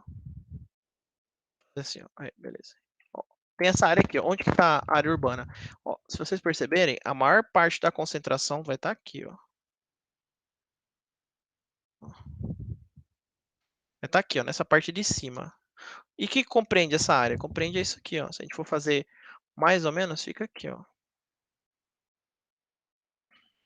Mais ou menos aqui, ó. Uma área que cruza aqui, né? Então, essa aqui não tem, né? Lembrando, é só um desenho mais ou menos. Vai cair numa área diferente, então a gente corta aqui. Tá bom assim, não vou complicar muito o desenho não. Tá. Então, percebe que mudou um pouco, certo? Então aqui onde era o número 1, vai ter o número 2, a área impermeabilizada, portanto a erosão não vai ser tão acentuada. E aqui, vamos fazer uma intuição aqui, ó. Essa área aqui vai ter um condomínio só. Vamos ver se esse condomínio está impermeabilizado. Condomínio aqui, deixa eu fazer uma marcação para vocês primeiro. Ó, vamos ver se esse condomínio aqui está impermeabilizado. Esse aqui de baixo. Esse daqui também. Vou fazer uma análise. Ó, a impermeabilização dele foi total. E aqui parcial. Ou seja, aqui, onde vocês acham que vai ter mais erosão? Na onde está o 2A, né? Que o 2A ele foi criado de acordo com essas áreas impermeabilizadas aqui. Ou no 2B, essa área aqui que ela está impermeabilizada, beleza? Só que não é tanto igual a de cima. Vai ter vai ter uma impermeabilização um pouco menor em algumas áreas, tirando a parte do condomínio, né? Talvez se vocês quiserem fazer uma classificação ainda melhor, seria melhor desconsiderar a parte do condomínio, né? Talvez fosse aqui, ó, que ele não estivesse, né? Talvez fosse isso aqui. Sim, 2B mais parcial, exatamente. Então 2B vai ter erosão, mas muito pouco. Deixa eu só tirar aqui, ó, essa linha. Pode ter uma classificação mais ou menos. Ó. Deixa eu ver se essa parte aqui tá verde, né? Então essa parte aqui, ó, ela entraria como 2B. Deixa eu ver se eu refaço essas linhas aqui agora, né? Com base na nossa nova classificação. Vamos lá. Então, acho que aquele condomínio maior, esse daqui, ó, vai ficar mais ou menos aqui, né? Então, vou fazer uma classificação mais ou menos aqui, ó, tirando aquele condomínio grande. Lembra, vocês têm que descrever tudo isso, tá? Você está fazendo essa classificação ali mais para baixo porque você está tirando aquele condomínio grande. Certo? E toda essa área ali está impermeabilizada, tirando essa parte que tem vegetação, que é mais ou menos aqui, ó. Certo? Ou seja, tudo isso daqui vai ser o 2A. Tudo isso daqui é 2B, né? Então, deixa eu só melhorar a classificação. Não, vou deixar assim mesmo. Porque eu tenho mais outra coisa que eu quero explicar. Então, vamos supor que tudo isso aqui seja o 2B. Só que acontece. Vocês percebem que tanto essa parte em amarelo e em vermelho, por mais que eles estejam em áreas que são suscetíveis à erosão, eles vão estar em contextos de geomorfologia completamente diferentes. Um vai estar morrotes e morros, outro vai estar colinas e pequenos morrotes. O que acontece? Quando se trata desse tipo de morrotes e morros, tem um tipo de erosão É que ele está na tabela. Média e alta intensidade. Quando se trata de colinas e pequenos morrotes, erosão laminar, lembra que isso daqui é uma escala. Erosão laminar, pouca coisa. Erosão laminar com ravinas de baixa e média intensidade é um pouco maior. E de ravinas com média e alta intensidade, mais ainda. Um nível mais alto dentro dessa classificação aqui. Bom? Beleza? Ok. O que acontece? O que a gente vai ter que fazer aqui? Aumentar o número de classificações. Lembra, o professor falou no mínimo 3, correto? E poder manter 6. Agora que vai começar a aumentar o número de classificações. Porque esse daqui, esse vermelho aqui, está numa declividade, né? Quer dizer, está num contexto diferente desse maior vermelho aqui. Se ele está num contexto diferente, é uma classe completamente nova. Você consegue perceber por que é uma classe totalmente nova? Vou dar um exemplo. Ó. Tanto o 2A como o 2B estão no colinas e pequenos morros e pequenos morrotes. Só que a diferença é que o 2A está numa área impermeável e o 2B não. Portanto, o 2B tem chance de erodir e o 2A não. Porque a área impermeável não tem erosão em grande escala. Ainda mais nessa escala que a gente está olhando. Beleza? E essa área aqui também está impermeabilizada, que é aquele condomínio grandão que a gente falou, né? Então aqui também não vai ter erosão. Porém, vocês percebem que aqui tem chance de ter, e o vermelho aqui é diferente, porque vamos lembrar de uma coisa. Ó, esse vermelho aqui do 3 está muito florestado. Então, se está muito florestado, não vai ter erosão aqui. Certo? Deixa eu só colocar aqui, que é o 3A e aqui é o 3B. Vocês estão conseguindo acompanhar a ideia de onde que eu quero chegar com vocês? Que vai ter que criar uma classificação nova para esse daqui, porque ele é diferente? Porque aqui vai ter erosão, mas ele não é amarelo. Então, se aqui vai ter erosão e aqui não é amarelo, então tem que ser uma nova classificação, uma coisa nova. É o 4.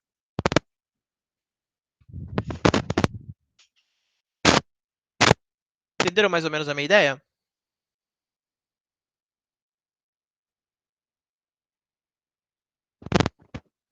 Aqui vai ter erosão, porque aqui tem área verde, porém vai ser uma erosão diferente do amarelo. E que vai ser diferente do 3A. Diferente em que sentido? Porque aqui no 3A não vai ter erosão porque está vegetado. Então, aqui, o que acontece nessa área aqui, do 4? Vai ser uma área em que vai acontecer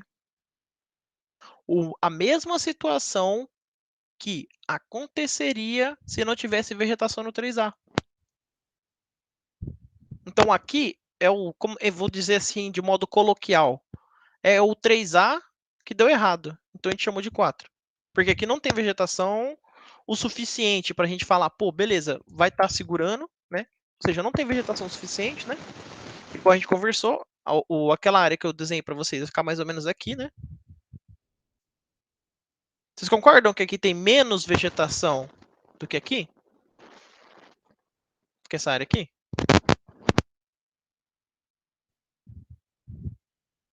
Estão entendendo a ideia mais ou menos onde eu quero chegar?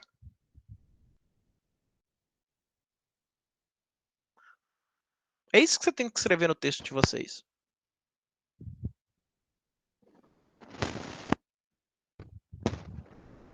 Beleza.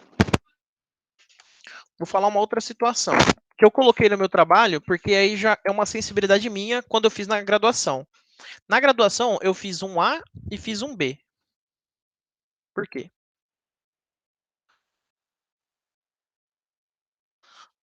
Alguma de vocês sabe me dizer o que acontece em área que tem agricultura? Tem mais ou menos erosão?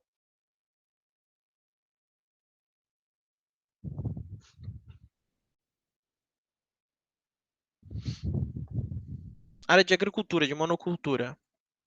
Vou dar um exemplo no Maps aqui para vocês. Ó. Não, vou colocar no Google mesmo. No Cultura.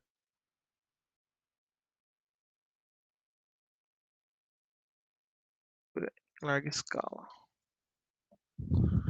Vocês concordam que para vegetação, para paisagem ficar assim, teve que remover toda a vegetação, né? O que vocês acham? Tem mais erosão ou menos erosão aqui nessas áreas de agricultura? Monocultura, na verdade, né?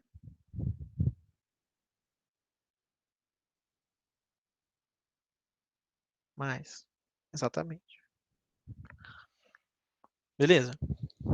Eu coloquei isso para discutir o quê? Porque o Francisco ele falou na aula. As agriculturas que tem aqui são de família mais.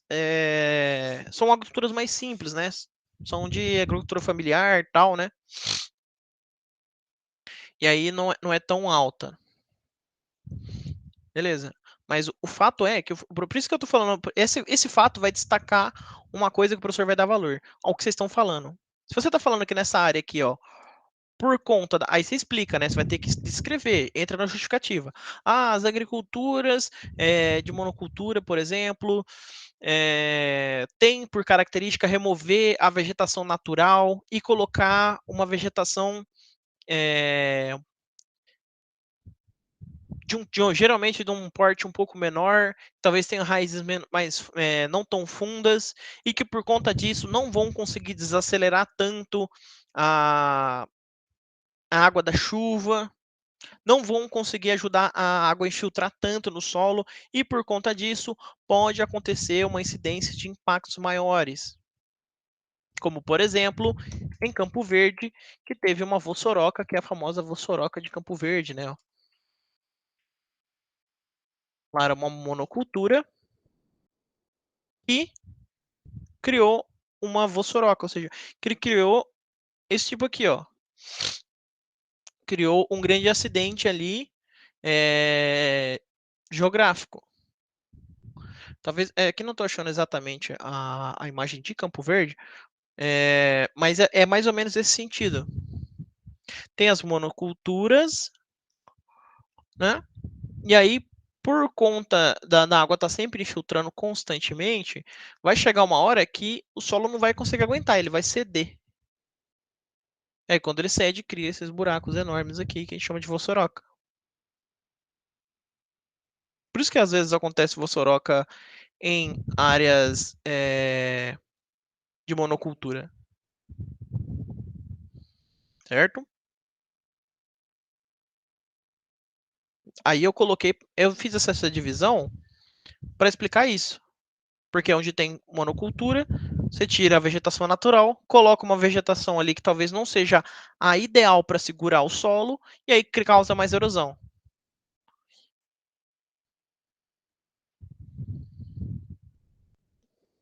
E se a gente quiser ser mais criterioso, a gente poderia criar uma classificação 5 aqui, ó. Só por causa dessa monocultura que talvez esteja aqui, ó. E a gente dividiria aqui, ó. Aí aqui seria, sei lá, o número 5, talvez. Porque vocês concordam que tá diferente? Ó. Beleza. Ainda é Mohots, ok. Só que ele tá numa altimetria muito maior. O entorno dele é diferente. Aqui pode ter agricultura, beleza. Aqui tem agricultura, então a mesma explicação daqui. Só que como do lado deles tem os morrotes e morros, né? Ou seja, a água vem. Como é que funciona a água? Ela vem de cima para baixo. E se aqui tá mais. E aqui, o que acontece? A água vai sair daqui do 1A e vai para o 2A, porque aqui do 1A é mais alto. Ó, vamos lembrar da classificação aqui, ó. Vamos lá voltar lá. Vou pegar agora o aporte da classificação. Comprimento da vertente. Não, é altimetria, peraí. Vamos voltar aqui na altimetria. É isso aqui que eu queria mostrar. Ó. Onde que tá aquele do Colinas e Morrotes? Tá aqui, ó. Essas partes amarelas aqui, ó. Tá vendo? Essas partes amarelas é 750 metros, mais ou menos. 750, 700 a 750. Onde está em verde, que é essas partes mais baixas aqui, onde está correndo os rios, é de 700 a 650. Ou seja, uma variação mais ou menos ali de no máximo 100 a 150 metros de variação aqui, né? 100, mais ou menos 100. Ok. O que isso quer dizer? Que a água vai sair dessa parte mais alta que está em amarela e vai para a parte verde. Isso é uma dinâmica. Porém, como a gente está falando uma classificação que está aqui, ó, ela, tipo assim, aqui ela que vai estar doando a água para a parte mais baixa. Já aqui não, ela vai estar recebendo a água, porque a parte mais alta é essa vermelha e ele vai estar aqui no amarelo, tá vendo? Ou seja, ele vai estar entre 900 e 850 e ela vai receber, e essa região aqui vai receber estando em 750, porque é aquela coisa, a água vem da parte mais alta. Não, o 5 ele vai estar aqui, ó. Ele vai estar entre o 800 ao 750 aqui, ó. Ele vai estar aqui, ó. Essa área aqui, ó. Vou fazer um recorte para vocês. Espera aí. Aquela parte do 5 ele vai estar aqui, ó. Parte dos. Não, deixa eu ver se eu consigo fazer um desenho mais ou menos. Mais ou menos aqui, ó. Sabe o que é mais ou menos isso? Ó, deixa eu fazer um. Ver se eu consigo colocar lado a lado.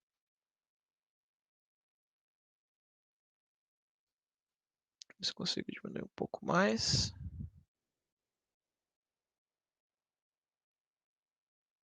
Espera aí. Mais.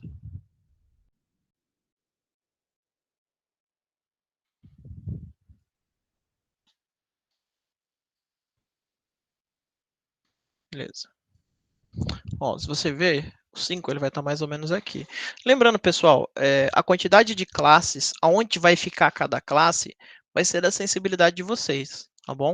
Eu estou falando um pouco da minha. Para mim, a monocultura teve valorização, mas para vocês pode ser outros tipos de uso, né? Mas deixa eu responder a pergunta aqui da Kawane antes de sair desse assunto.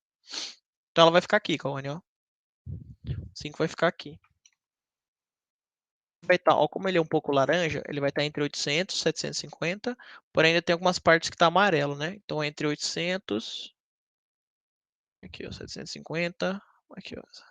Entre esses três números aqui, ó, é a variação dele.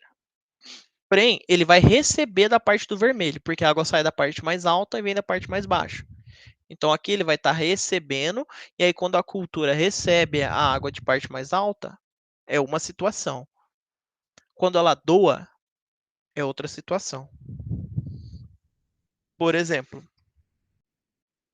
vamos supor que morem pessoas aqui nessa parte onde eu marquei, que está em verde, ou seja, que morem pessoas no 650. Se aqui tem uma monocultura, né, e aí as pessoas moram aqui, o que acontece? Vamos supor que nessa monocultura o pessoal use agrotóxico. Se o pessoal está usando agrotóxico, lembrando que as nascentes estão onde? Nas partes mais altas. Então, lembra, a água vai infiltrar e vai infiltrar a água junto com esse agrotóxico, vai infiltrar, vai chegar até essas nascentes e vai chegar até onde essas pessoas moram. E aí vai impactar a vida delas. E no exemplo contrário aqui, vamos supor que aqui não tivesse vegetação nessa área que está em vermelho, tá? Eu fiz um círculo em roxo aqui. Vamos supor que não tivesse vegetação, ou seja, o solo tivesse exposto. Se acontecesse uma chuva muito forte, ia levar o quê? Sedimentos até essa monocultura. E aí ia detonar essa monocultura. Que ia descer aquela enxurrada de água e de sedimentos e ia arrebentar tudo a cultura deles. Porém, como tem vegetação aqui, como tem bastante área verde, não acontece isso. A água infiltra e aí aumenta a insurgência de nascentes. É porque assim, como que funciona a nascente? A nascente, em lugares altos, o que acontece? É assim, ó. Deixa eu fazer um desenho para vocês. Ó, isso aqui é um morro, uma parte bem alta. Deixa eu aumentar aqui um pouco. Esse aqui é um morro, certo? A água da chuva cai aqui. Aí vamos supor que tem vegetação. Ou seja, se tem vegetação, deixa eu colocar água de outra cor aqui, que agora que eu vi que eu fiz ela de marrom. E tem vegetação, ou seja, essa água infiltra. Como ela infiltra, Vamos supor que esteja uma rocha aqui dentro, ó, dentro dessa rocha tenha algumas, ou seja, dentro desse relevo, né, vamos usar os nomes certos. Dentro desse relevo, vamos supor que tenha rochas impermeáveis aqui, né? Ou seja, esteja uma rocha mais ou menos assim, ó. O que que é uma rocha impermeável? Uma rocha que não vai entrar água, certo? Ou seja, uma rocha que não é porosa. Por exemplo, uma rocha que é muito porosa. Ó, vou ver se eu consigo mostrar aqui para vocês. Ó. Porosa, por exemplo. Ó, tá vendo?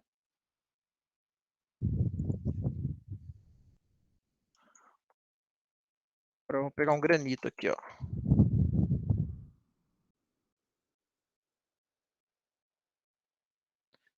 Deixa eu ver se tem um. O granito serve. Ó, você percebe que tem essa rocha? Algumas rochas não tem tanta porosidade, são como se fossem maciços. Ó, tem algumas que são mais porosas que outras, mas algumas formam como se fossem maciços e aí não atravessa a água. E isso tem dentro do relevo, tá? O relevo ela tem vários tipos de rocha diferente. Então, beleza. Então, o que acontece com essa água? Ela não vai infiltrar porque é um maciço de rocha. Então, ela vai fazer o quê? Ela vai escoar e aqui vai ter uma nascente, que a água vai sair para cá, porque ela não consegue infiltrar. E aí tem uma nascente aqui.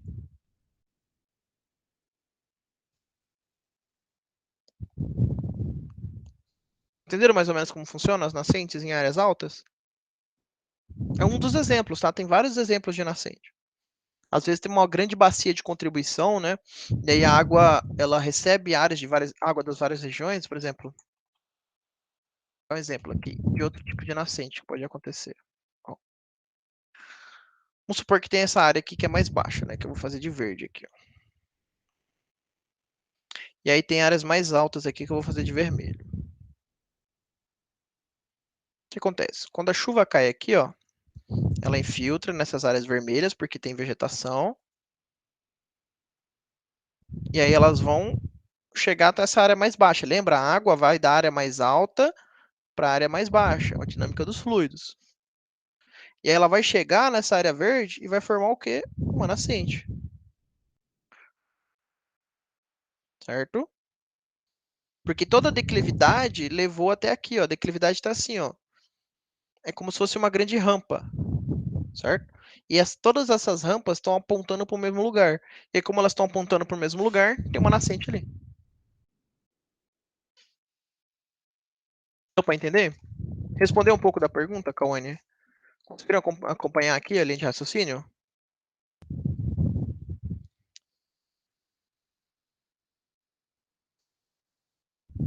Tá tranquilo? Ficou alguma dúvida?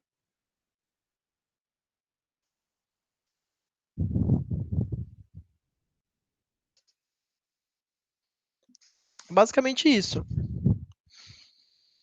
Então, basicamente é isso, pessoal. Ó, agora vamos dar uma olhada no mapa mental para finalizar. Tá, então a gente já entendeu que declividade, quanto maior a declividade, maior a erosão. Quanto menos cobertura arbórea, maior a erosão. Onde houver menor erosão, né? Onde tiver mais área impermeabilizada, menor erosão, beleza. Só que maior risco de enchentes. Uso do solo. Atividades que deixam o solo exposto ou com maior fragilidade pode aumentar a erosão. Qual é o exemplo que eu dei? As áreas. Beleza. Tava lendo aqui a questão da Kawane, beleza, tá de boa, né? Ok. Atividades que deixam o solo exposto ou com maior fragilidade pode aumentar a erosão. Qual é o exemplo que eu dei para vocês? As monoculturas, né? Porque retiram a vegetação natural. Áreas de condomínio. Como o verde se tornou sinônimo de maior valorização econômica, que é o que eu mostrei para vocês, aumentou-se as áreas verdes, portanto diminuiu a erosão. Ou seja, a vinda dos condomínios, como eles valorizavam o verde, diminuiu a erosão. Só que se fossem condomínios, por exemplo, estilo Minha Casa Minha Vida, que remove toda a vegetação, aí aumentaria a erosão nas áreas que não tivesse asfalto, certo? Porém, onde tivesse asfalto, ia criar impermeáveis. Então, tipo assim, a área impermeável, ela ajuda a segurar a erosão, beleza, mas aumenta a chance de enchente se for um terreno inclinado, certo? Até aí, ok? Entenderam aqui esses elementos? Ficou alguma dúvida sobre eles?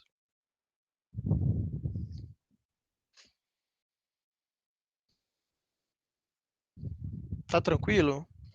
Cauane, Daniela, Ludjane, tá tranquilo esses elementos aqui? Ficou alguma dúvida? Tá tranquilo, né? Beleza. Tranquilo também? Beleza. Então vamos embora. Vamos continuar seguindo então. Tá. Bom, já que eles querem que a gente faça a prevenção de processos erosivos, quais os tipos de erosivos que a gente tem? Né? Quais os tipos de processo? Quais são os tipos de erosão? E pelo que eles são definidos? Os processos erosivos eles são definidos pela morfometria e pela morfodinâmica.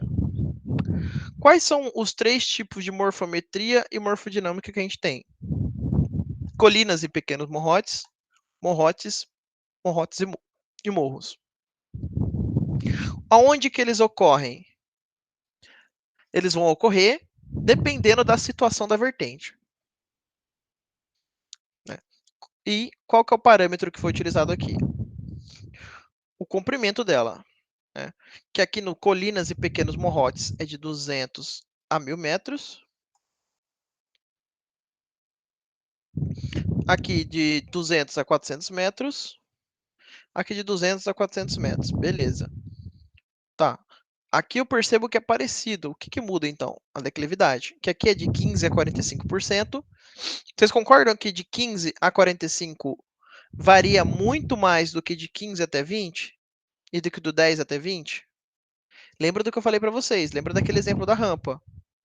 Onde que vocês acham que a erosão vai ser maior? No morrotes e morros, nos morrotes ou no colinas e pequenos morrotes? Com base na declividade? Onde que vocês acham que a erosão é maior?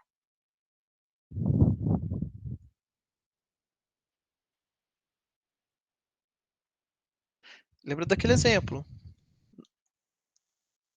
Lembra daquele exemplo lá? Ó, deixa eu ver aqui nas classificações, eu vou deixar. Vou fazer só isso aqui, ó. Ó, um terreno vai estar assim, ó. E o outro terreno vai estar assim, ó. Vai estar assim, ó. Duas situações, ó. Esse daqui, ó, o morrotes e morros, quando ele está variando de 15 a 45%, ó, vamos fazer só um cálculo aqui para vocês terem uma ideia. Ó, 45 menos 15, uma variação de 30. Esse aqui é uma variação de 5 e aqui uma variação de 10.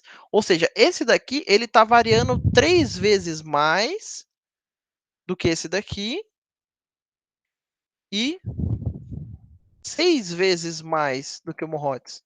Ou seja, esse daqui é o que mais está variando a declividade. Portanto, esse daqui do morrotes e morros, ele está assim o terreno. E já os outros dois, eles estão assim, ó. Opa. Ó, morrotes e morros, como varia 5, ele está assim, ó. Muito suave o relevo ali.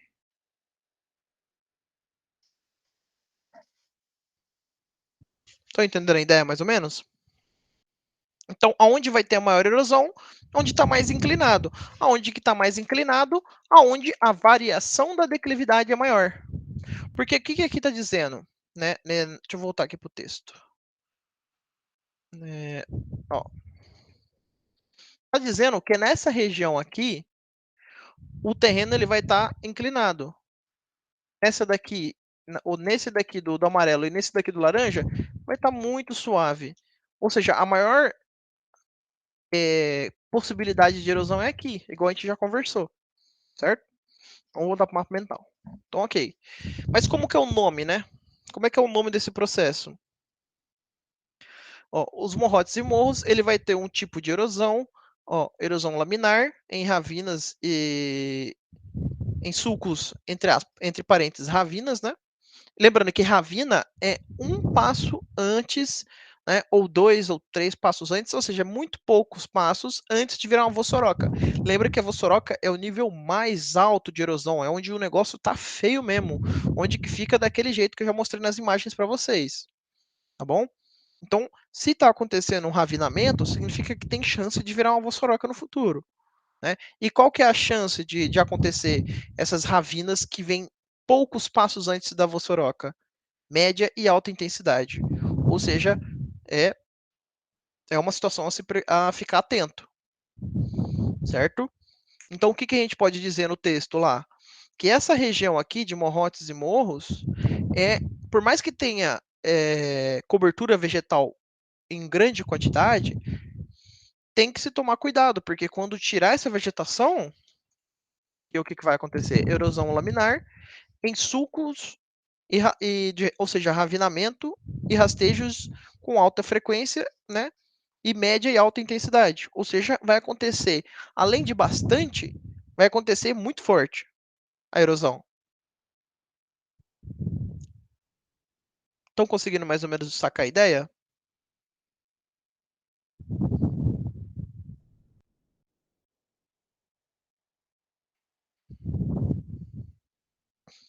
É basicamente isso. E aqui o comprimento da vertente é o seguinte, né? Vocês podem estar olhando esse número alto e falar, pô, aqui tá virando de 200 a 1000 metros? Pô, então não era para ser uma declividade alta? Não, pera lá. Ele está falando de comprimento da vertente, ou seja, que é? Vocês lembram qual que é o conceito de vertente? Alguém sabe me dizer?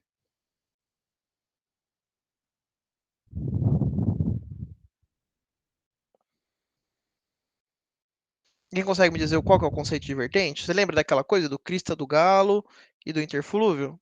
A crista do galo é aqui, ou seja, a crista, né, que chama, o conceito é esse, a crista, e o interflúvio. Há quem fale que é até o Talveg, né, que é a parte mais baixa do rio ali, né, porque, assim, vou dar o nome dos exemplos que eu tô dando, tá? Ó, aqui é onde passa o rio, tá bom? Ó, a parte mais baixa, tá passando o rio. Aqui é onde a água cai, a parte mais alta. E lembrando que a água desce, certo? Beleza. Se aqui é a parte mais alta, a gente chama de crista. Aí, qual é a analogia que eu dei para vocês? Crista do galo, que fica em cima, né? Da cabeça dele, na parte mais alta. Interflúvio é essa parte mais baixa, né? Flúvio, só lembrar do que? Rio. Rio fica onde? Na parte mais baixa. E o que é o Talveg? Talveg é o fundo do rio, a parte mais baixa do rio. Porque o rio ele é assim, né? Vou dar um exemplo para vocês aqui. O rio ele é assim. Talveg é a parte mais baixa do rio aqui, ó, é o fundo.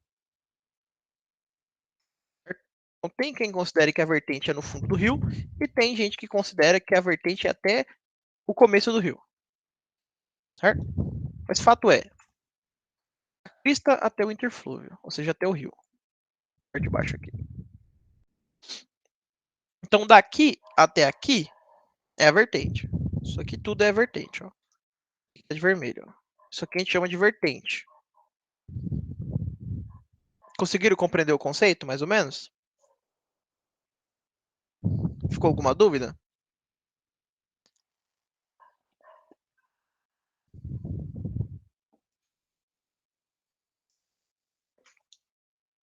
Maravilha.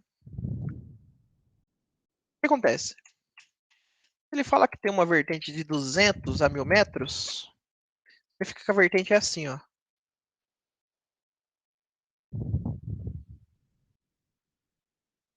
Significa que ela é muito longa.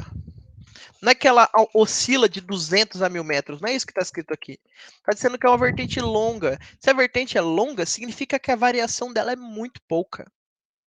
É uma vertente muito longa e muito suavezinha. Entendeu? Agora, se ele está falando que é de 200 a 400 metros, significa a vertente assim, ó. É a distância em quilômetros da parte mais alta até a parte mais baixa. Então, se tem 1000 metros aqui de vertente, significa que ela é extremamente plana. Significa que o terreno não é muito movimentado. Porque se deu 200 a 400 metros aqui, ó, e acabou a vertente, ó, peraí, deixa eu terminar aqui, ó. Se deu 200 metros aqui, ó, e acabou a vertente, significa que ali já vai começar outra. E aí significa que o terreno ali é muito movimentado. Que aí já começa outra aqui, ó. Percebe que aqui são vários morros e morrotes, e aqui é como é uma variação muito pouca, são umas colinas, assim, umas variações bem pequenas. Então, 1.000 metros é de distância da vertente. Ou seja, se a vertente tem 1.000 metros, significa que é um terreno tranquilo, é suave. Certo? E já se tem uma distância pequena da vertente, significa que ela é assim, ó. Significa que ela é curta, que ela tem uma grande sinuosidade. Aqui significa que aqui já acabou, aqui começou outra e assim vai, né? Vários morros. Uma vertente pequena, né? Nesse sentido aqui. Conseguiram sacar a ideia naqueles números ali? Esses números aqui, ó. Então não é que varia de 200 metros até 1.000. É que se tem 1.000 metros, significa que é uma vertente muito longa, então um terreno muito suave. E aí a erosão é menor. Por conta daquela dinâmica que eu já expliquei para vocês, né? A diferença do terreno assim, que vai ganhar mais velocidade, e do terreno assim, que vai ganhar menos velocidade. Vamos lá. Então tem esses dois tipos, né? Erosão laminar e erosão laminar e de ravinas, né? De baixa frequência, de baixa e média frequência é o dos morrotes.